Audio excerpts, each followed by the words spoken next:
finally arrived for Sarah High School, and my friends and I were more than eager to start our summer plans. 2 days after the last school bell had rung for the year, we'd had my old red truck packed and ready for 2 weeks of camping. It was going to be the greatest opening to summer yet, as her mother sent us off with a hug and some sound advice about bears. Or something. Not that any of us listened to them. We were too focused on the 14 days of fishing and hiking, and 14 nights of campfires and s'mores, to listen as we got into the 2 vehicles we were taking and drove off into the setting sun. There were 6 of us. My 4 friends, my dog, and I drove down the road into the one forest that ran along the edge of my great-uncle's property. The property itself had been in my family for decades, and it was rumored that there was an old family cemetery within the deep forestry's depths.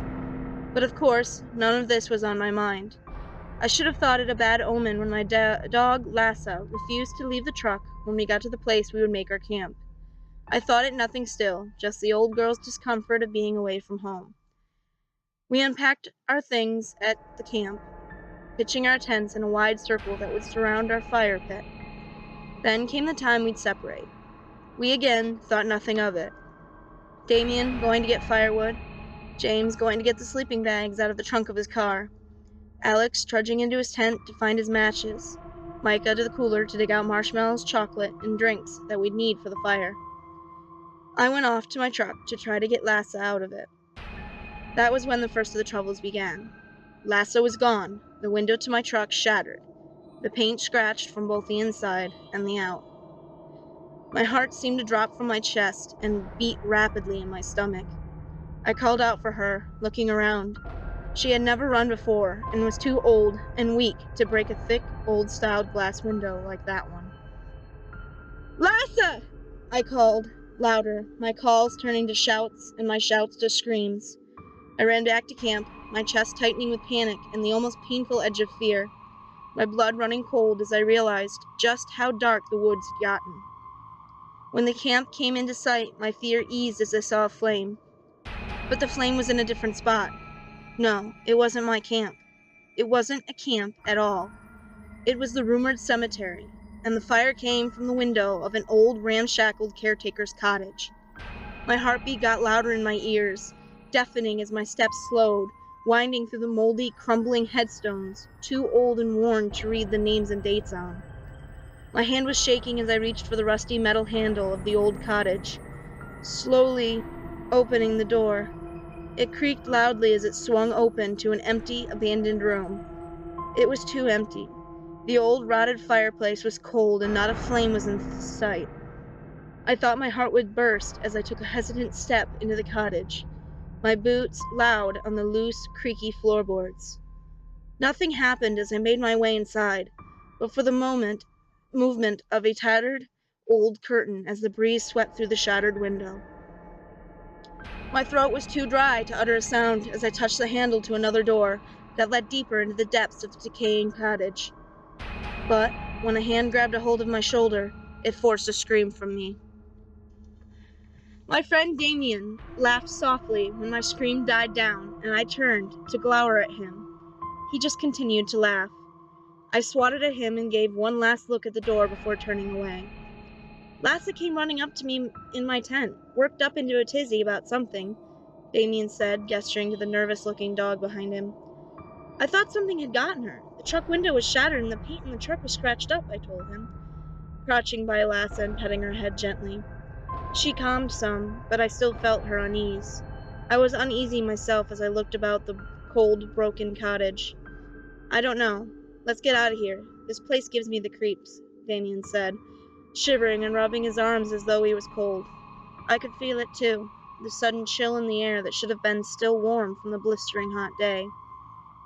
I nodded in agreement and followed Damien out, Lassa sticking close to my side. Goosebumps lined my skin as we followed the winding path again.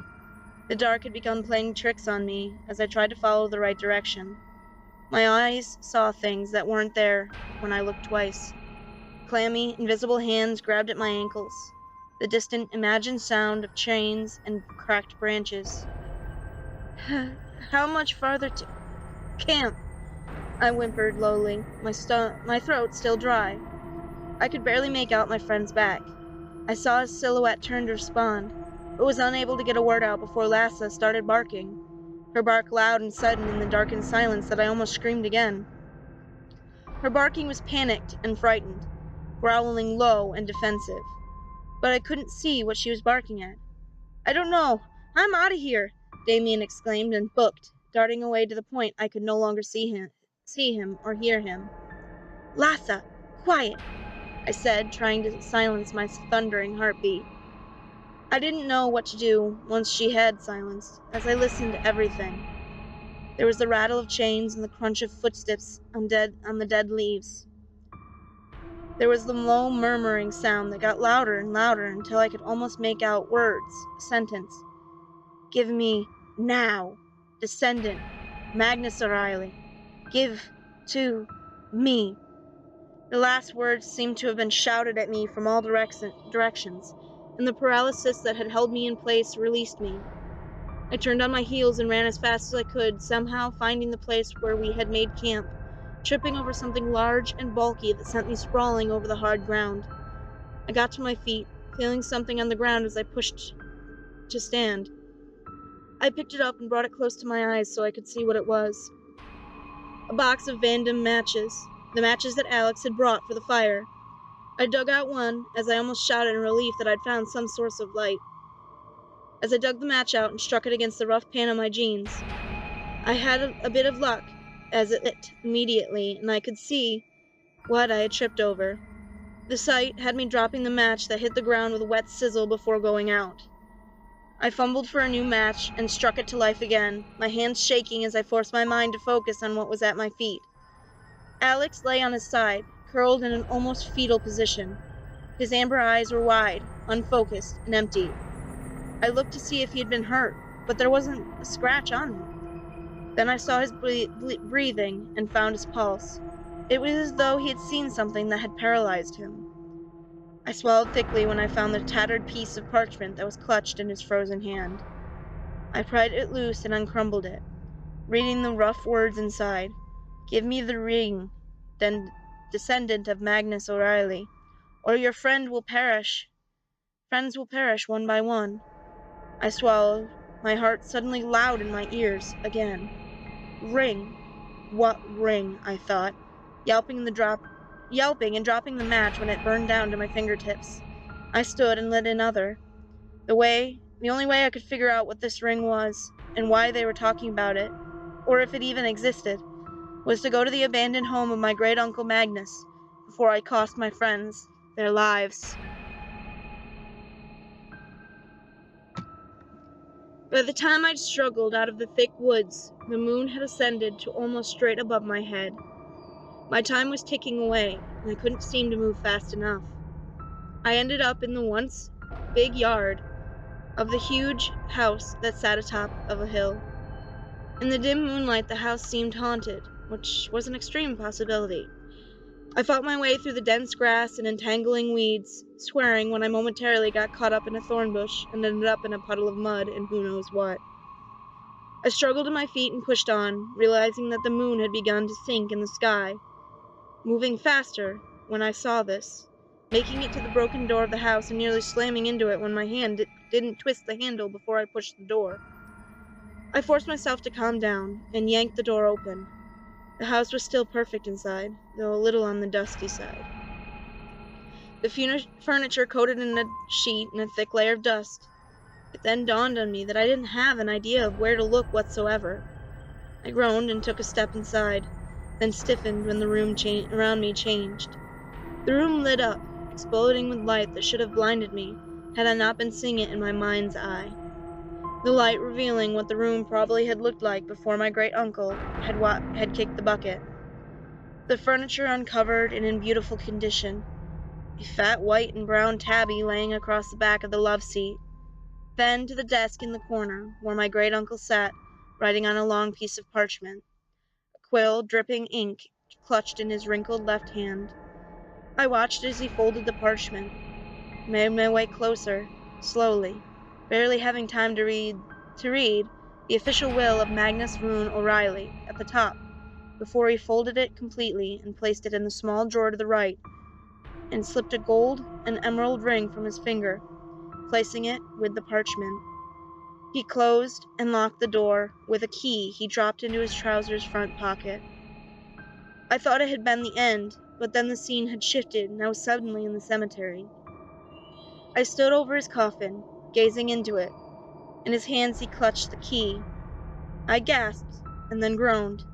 Then the vision disappeared and I woke on the floor, my head pounding. Great. So I have to dig the key out of his grave, then come all the way back here and unlock the drawer to get the ring and my uncle's missing will? Wonderful, I muttered to myself. Later I would question my sanity, as it wouldn't be the last time I talked aloud to myself. I quickly made my way to the cemetery after that, running in a mad dash as the first splashes of orange and red dawn filled the sky. Time was almost up, and I still had so much to do. The fire was on in the cottage again. When I got to the cemetery, the door opened, shedding light on one moldy and mossy, speckled headstone in particular. I rushed to it, tearing away the moss and mold to find my uncle's name carved across it. The shovel fell beside me, startling a scream from me. I picked it up and solemnly started digging, sending a prayer and an apology for decimating a grave. It took what seemed like forever to reach the rotted coffin, but once I was there, I didn't question it. I just yanked open the lid and dug through the dehydrated bones for the key. I locked my fingers around it and tore out of the graveyard with a speed I didn't even know I had. I threw myself headlong through the weeds and up the hill to the house, rushing to the desk and whipping away the sheet. I had the key in the keyhole and was twisting it when the sun burst over the treetops and into the window, nearly blinding me as I tore open the door. But when I gazed into the drawer, the only thing there was the parchment that was chewed at the corners. What? No! No, no, no, no! I cried, digging through the drawer. Then I stopped. The drawer seemed deeper on the outside than on the inside. Moving the parchment, I found a secret compartment that opened when I pressed a raised spot in the wood. It sprang open and revealed the ring, wrapped in a piece of cloth. I pulled it out and looked at it. Then I grabbed up the will, shoving it in my pocket and running outside with the ring. I held it in the air and screamed, "Here it is! Here's that stupid ring! Take it and give it me back, my friends!" I screamed, and everything went black. I woke in my tent late in the afternoon, Alex shaking me. I opened my eyes and looked at him, scanning his face for any sign that he remembered what had occurred. I blinked when it revealed nothing. "What happened last night?" I asked him slowly. "You had too many sores and got sick before passing out," he replied, looking at me like I was nuts. I let out a sigh of relief before sitting up. "Oh, I remember now," I said, and got up. None of the others remembered a thing, and the window and the paint on my truck was fixed.